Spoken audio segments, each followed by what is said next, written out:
Let's look at the first one. Colby 0, Pulrose 3. Pulrose have gone top of the table now. Mark Priestnall with the first goal after 6 minutes. And then they had to wait till 7 minutes from the end to get the second. It was Mark again. And then elder brother Stephen Priestnall scored on the 93rd minute to make it 3-0 to Pulrose.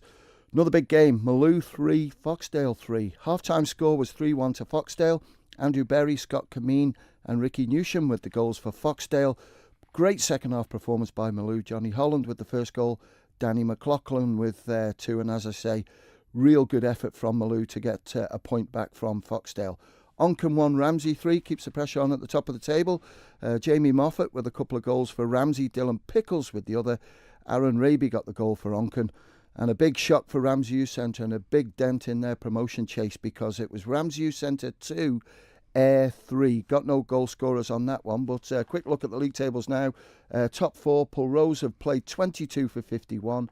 Ramsey Youth Centre on the same amount of points but played a game more, 23. Maloo have played 22 for 48 and Ramsey have played 21 games for 47, so still a lot to play for.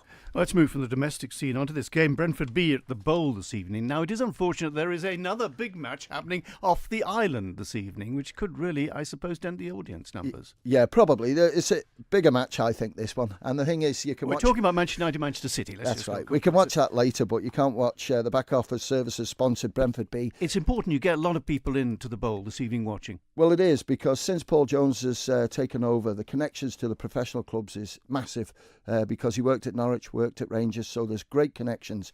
And Brentford B is a real coup for the Isle of Man FA, and they're coming over. It was a shame, because when this game was organised, Manchester United and City wasn't on tonight as well. But you could tape it, watch it later, and come down to the Bowl at 7 o'clock. Brentford B are interesting because they act independently. They don't just play the B teams of the other. They actually work out their own fixture list. Well, they have. They revamped their youth, because where they normally have under 18, 21 football, they decided just to go all around the world, and they've been to Germany, Italy, they've been to some fantastic clubs to play football, and then they've chosen... They play Bayern Munich and places like that. Exactly, and they've chosen to come to the Isle of Man. So all I can plead to is come down to the Bowl and watch this, because at the moment there's 3 or 4 really top professional clubs looking to come to the Isle of Man during the summer, some of it pre-season.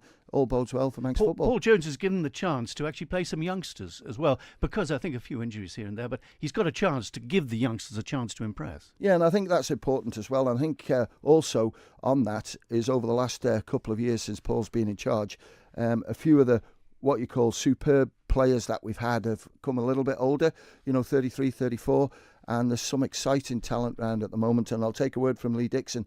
He was worried where the next group of players were coming from. They've arrived, and hopefully tonight they'll put on a show for us.